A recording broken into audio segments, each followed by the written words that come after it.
Dilip trophy और फिर ईरानी trophy के पहले ही मैच में डबल सेंचुरी और उसके बाद विदेश में जो है पहले ही टेस्ट मैच में कमाल का प्रदर्शन और उसमें भी सेंचुरी लगाने वाले पहले भारतीय ओपनर होने का तमगा बहुत बड़ी बात है। यशस्वी जायसवाल की बात मैं कर रहा हूं, जिन्होंने वाकई सबका दिल जीत लिया है अपनी इस पारी से। और अगर देखा जाए तो उनकी रिकॉर्ड तोड़ पारी में जो शुरुआती दौर में जो इनको आगे बढ़ाने का काम किया है वो है ज्वाला सिंह, जो हमारे साथ मौजूद हैं। ज्वाला जी जो इनके कोच हैं, और कोच क्या गार्डियन हैं, सब कुछ है इनके। और इन्होंने बहुत कुछ यशस्वी जायसवाल को तकनीकी तौर पर मजबूत करने में इनका बहुत बड़ा योगदान रहा है। ज्वाला जी, स्वागत है आपका इंडिया न्यूज में। Thank you. आप लोग का बहुत बहुत धन्यवाद मुझे मौका देने के सर, लिए कि सबसे मैं अपनी पहला बात सवाल रख तो मेरा सकूं। अब यही है, और जो एक जनमानस के मन में यही सवाल उठता है कि जो खिलाड़ी 13 गेंदों पर हाफ सेंचुरी बनाता हो और राहुल का रिकॉर्ड तोड़ता हो, वो खिलाड़ी पहला रन बनाने में 18 गेंदें खर्च करता है। और बहुत जिस तरह की उनकी बल्लेबाजी रही, बहुत जबरदस्त टेम्परामेंट देखने को मिला, हालांकि स्थितियां अनुकूल नहीं थी। क्या कहेंगे इस पारी के बारे में उनकी? देखिए, मैं हमेशा हर एक प्लेयर को एक ही मैसेज देता हूं कि अगर आपको बड़ा प्लेयर बनना है ना, तो आपको मैच विनर बनना पड़ेगा। अब मैच विनर खाली आप तेज खेल के नहीं हो सकते हो। आपको गेम को समझना पड़ेगा कि कौन से विकेट पे आपको कैसे क्रिकेट खेलनी है और टीम की क्या जरूरत है। जैसे आप बता रहे हो कि उसने 13 गेंदों में 50 किए, और आपको याद होगा पिछले साल उसने यूपी के रणजी ट्रॉफी के एक मैच में 50 बॉल से ज्यादा खेल के वो 0 पे खेल रहा था और फिर उसने 180 किया। तो ये एक प्लेयर की पहचान होती है कि वो अगर बड़ा प्लेयर है, अच्छा प्लेयर है, तो किस तरीके से परिस्थितियों के हिसाब से खेलता है। तो ये उसकी एक खासियत रही है, और बड़े मैच पे बड़ा परफॉर्मेंस ये उसकी आदत रही है। जब भी मैंने उसको बचपन से जब उसको मैं चैलेंज देता हूँ तो वो जरूर कुछ ना कुछ अलग करता है। तो अभी मेरा ईरानी ट्रॉफी के पहले जब वो ईरानी ट्रॉफी खेलने जा रहा था, तो मैंने इसको मैसेज दिया था, क्योंकि मैं एज अ कोच हमेशा क्रिटिक रहता हूँ, मैं ज्यादा उसकी तारीफ नहीं करता हूँ और कभी भी उसके सामने तो बिल्कुल ही नहीं करता हूँ। तो मैंने उसको ईरानी ट्रॉफी के पहले यही मैसेज दिया था कि जिस तरीके से तू क्रिकेट खेल रहा है, लेकिन अगर आपको एक्स्ट्रा ऑर्डिनरी अचीवमेंट चाहिए जिंदगी में, तो आपको एक्स्ट्राऑर्डिनरी शो करना पड़ेगा। आप ऑर्डिनरी शो करके कभी भी एक्स्ट्राऑर्डिनरी नहीं बन सकते हो। तो वहां से जब उसने वो पिक किया, उसने ईरानी ट्रॉफी में रन किए, उसके बाद आईपीएल के बाद वो जो पहला 2-3 मैच खेला उसमें उसने एवरेज परफॉर्मेंस किया था, 1-2 40-50 किए थे। तो मुझे बड़ा अजीब सा लग रहा था, तो मैंने उसको एक मैसेज डाला, मैं बोला यार तू चौथे साल आईपीएल खेल रहा है और अभी भी तुझे लगता है कि तू यंगस्टर है, तो I don't feel it's good for you. और मुझे लगता है कि तू इससे बेटर प्लेयर है जो तू खेल रहा है। लोग तेरे लिए तालियां बजा रहे हैं और तुझे मजा भी आ रहा है, लेकिन as a mentor, as a coach, as I know you, I think you are far far better player than what you are doing. तो उसने बोला नहीं सर, मैं अपना बेस्ट दे रहा हूँ। तो मैंने बोला यशस्वी जायसवाल का बेस्ट अभी तुझे पता ही नहीं है क्या है। तो उसने नेक्स्ट मैच में उसने 77 किया और फिर उसने मुंबई इंडियंस के अगेंस्ट 100 किया।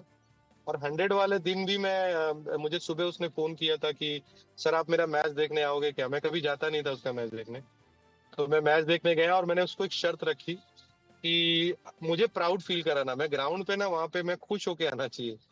तो उसने उस दिन 100 बनाया, तो आई थिंक बहुत अच्छा लगा। और ये बचपन से उसकी आप आदत है उसी कि मैच जब की भी बात कर मैं रहे इसको। हैं, मैं बीच में रोकना चाहूंगा आपको। आप उसी मैच की बात कर रहे हैं जिसमें इन्होंने 62 गेंदों पर 124 रन की पारी खेली थी? Yes yes yes yes. तो जी। बचपन से इसकी आदत रही है। मुझे याद है एक बार ये अंडर 23 का मैच खेल रहा था और इसके ऐसे ही 50 60 70। तो इसने कुछ तो मतलब ऐसी चीज की जो मुझे अच्छा नहीं लगा, मुझे उसको पनिशमेंट देना था। तो मैं उससे 3-4 दिन तक बात नहीं किया। मैं बोला यार तू ऐसा कर रहा है, मैं तेरे से बात नहीं करूंगा अभी, तू आप प्रैक्टिस वैक्टिस कर, लेकिन जो मुझे नहीं लग रहा है कि मैं तेरे से बात करूंगा। तो वो बोला नहीं सर, मैं ऐसा ऐसा मत करो। तो फिर बोला अच्छा ठीक है, अभी नेक्स्ट गेम में तू जा रहा है ना, मैं तुझे छोड़ने आता हूँ एयरपोर्ट। तो आंध्रा के साथ मैच था, तो जब एयरपोर्ट पे ड्रॉप किया मैंने उसको, तो मैंने बोला देख, तुझे मुझसे अगर बात करना है तो तुझे मैच में 200 रन बनाने पड़ेंगे। तो अंडर जी। 23 का मैच था, तो वो गया और पहले दिन 144 पे वो बैटिंग कर रहा था। तो मुझे बार बार फोन लगा रहा था, तो मैंने फोन एक बार भी उठाया नहीं। मैंने उसको मैसेज किया कि 200 के पहले मैं तेरा फोन नहीं उठाने वाला हूँ। तो फिर वो नेक्स्ट डे उसने 244 नॉट आउट किए। क्या बात! और फिर मैंने उससे बात किया और उसने मुझे बोला कि सर, जब मेरा 200 रन हो गया था तो मुझे एक सर बोल रहे थे अरे और मार रन बना और फटाफट खेल। तो मैं जानबूझ के आउट नहीं हो रहा था, क्योंकि मुझे लगा कि अगर आप ये मैच के बाद बोल दोगे नहीं अभी मैं मेरे से बात करने के लिए 300 बनाना पड़ेगा तो मैं कैसे बनाऊंगा। तो दिस इज समथिंग जो बहुत स्पेशल है, ये सारे लड़के नहीं कर पाते। ज्वाला जी, मेरा अगला सवाल आपसे सिर्फ यही है कि जिस तरह से पहले दिन का उनका खेल था, उन्होंने अपर कट लगाए, उन्होंने रिवर्स स्वीप खेला, और टेस्ट क्रिकेट में अब कम से कम आप तो व्यक्तिगत तौर पर, मुझे नहीं लगता कि हमारे जो कोचेस हैं स्वीप को या रिवर्स स्वीप को बहुत ज्यादा इंकरेज करते होंगे टेस्ट क्रिकेट में या लंबे फॉर्मेट के लिए। तो उस वक्त आपकी प्रतिक्रिया क्या थी, रिएक्शन क्या था जब इन्होंने पहले दिन का खेल था और उसमें इनके अपर कट भी थे, स्वीप भी थे, रिवर्स स्वीप भी थे, लेकिन दूसरे दिन ऐसा कोई शॉट उन्होंने नहीं लगाया? क्या आपकी कोई उनसे बातचीत हुई थी क्या पहले दिन के बाद? हाँ, बेसिकली मैं एक बहुत बड़ा चेंज आया है जो इंडियन क्रिकेट में आईपीएल की वजह से, कि जब पहले लोग डोमेस्टिक से जब वो इंडिया के लिए जाते थे, अगर हम आईपीएल के पहले बोले 2008 वगैरह में, तो लोग डोमेस्टिक के बाद डायरेक्ट इंडियन टीम में जाते थे और वहां पे अचानक से उनको बड़े बड़े बॉलर बड़े बड़े प्लेयर मिलते थे तो लोग नर्वस हो जाते थे। वो कॉन्फिडेंस जो डोमेस्टिक का रहता था वो लेके नहीं जा पाते थे। बट जब से आईपीएल आया है, आईपीएल में ये लड़के ऑल जितने भी फास्ट बॉलर स्पिनर्स दुनिया के टॉप क्वालिटी प्लेयर्स के साथ कंटिन्यू खेलते रहते हैं। तो जो कॉन्फिडेंस लेवल है, मुझे लगता है कि अब जो लड़के इंडिया के लिए टेस्ट खेलते हैं, वनडे खेलते हैं, वो बहुत ऊपर रहता है। क्योंकि वो जो गैप है, जैसे आप आईपीएल एक अच्छा आईपीएल सीजन से आप इंडिया की टीम में आ गए तो ऑलरेडी वो international bowlers, international situation, international media, crowd का प्रेशर वो झेल के आए हो, मिलियंस ऑफ पीपल और फॉलो वॉचिंग यू, तो सब झेल के आए हो। तो वही कॉन्फिडेंस मुझे लगता है यशस्वी दिखा रहा था टेस्ट मैच में जो आईपीएल में उसने किया।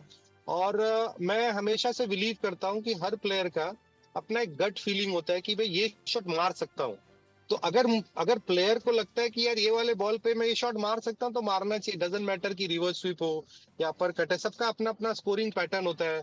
कोई कोई प्लेयर एक अपना प्री डिटरमाइंड खेलते हैं।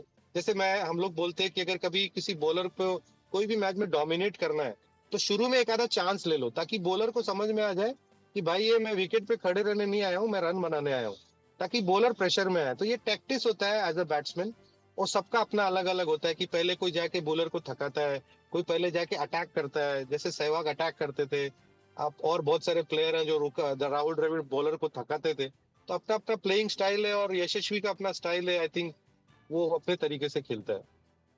सर, पिच स्लो हो और आउटफील्ड स्लो हो और ऊपर से गर्मी बहुत ज्यादा हो, कितना चैलेंजिंग होता है ऐसी सिचुएशन में रन करना? बहुत मुश्किल होता है क्योंकि सबसे बड़ी बात होती है आपकी फिटनेस। अगर आप वेस्ट इंडीज के कंडीशंस देखेंगे तो वहाँ पे फिटनेस एक बहुत बड़ा रोल प्ले करता है। गर्म कंट्री है वहाँ पे, और इंडिया से बहुत ज्यादा दूर भी है। तो और मुझे लगता है कि यशस्वी बाकी कंट्रीज में, काफी कंट्रीज में खेला है या सिमिलर कंट्रीज में खेला है, बट ये वेस्ट इंडीज का उसका दौरा बहुत पहली बार हुआ है। बहुत ही मुश्किल है। मैंने जब पहला पहला इनिंग वेस्ट इंडीज का आप देखेंगे तो बहुत जल्दी वो लोग ऑल आउट हो गए। तो कहीं ना कहीं पिच भी इतनी अच्छी नहीं है बैटिंग के लिए जितनी वो दिख रही है। और मैंने एक बॉल देखा फर्स्ट डे में तो डस्ट भी आ रहा था टप्पे के साथ।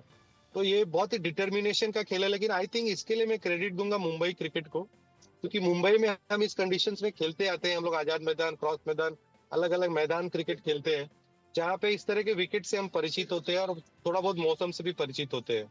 तो ये मुश्किल काम है, लेकिन मुश्किल काम हमेशा, मुश्किल चीजें हमेशा मुश्किल से ही मिलती है।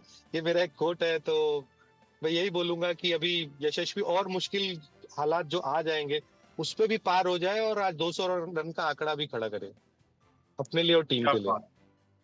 चेतेश्वर पुजारा नहीं है टीम में और उनकी जगह पर जब इनको टीम में शामिल किया गया तो कितना बड़ा चैलेंज लगा और कितना मनोवैज्ञानिक तौर पर दबाव था इस बात का? Of course Cheteshwar Pujara 100 test match के ऊपर जो प्लेयर खेलता है, ऑफ कोर्स वो अपने अपने अपने आप में एक मिसाल कायम करके जाता है। तो इतने बड़े क्रिकेटर के जगह पे अगर कोई प्लेयर सिलेक्ट होता है तो एक जिम्मेदारी तो है कि इंडिया की टीम को आगे ले जाना है। अभी एक नई पीढ़ी आ रही है। बट अगेन मैं यही एक बोलूंगा कि सारे प्लेयर्स को एक ही चीज बोलता हूँ कि जब भी आप बैटिंग करते हो तो आपको एक ही चीज देखना है कि आप बॉल फेस कर रहे हो, और बाकी कोई भी चीज दूसरी आनी नहीं चाहिए दिमाग में। आप कभी भी ये मत सोचो कि ये मैच खेल रहा हूँ या ये बॉलर खेल रहा हूँ या मैं इनकी जगह पे खेल रहा हूँ। अगर आप ये सारी चीजें सोचोगे तो आपका रिएक्शन सही नहीं होगा। और batting is all about getting the right reaction with the right way.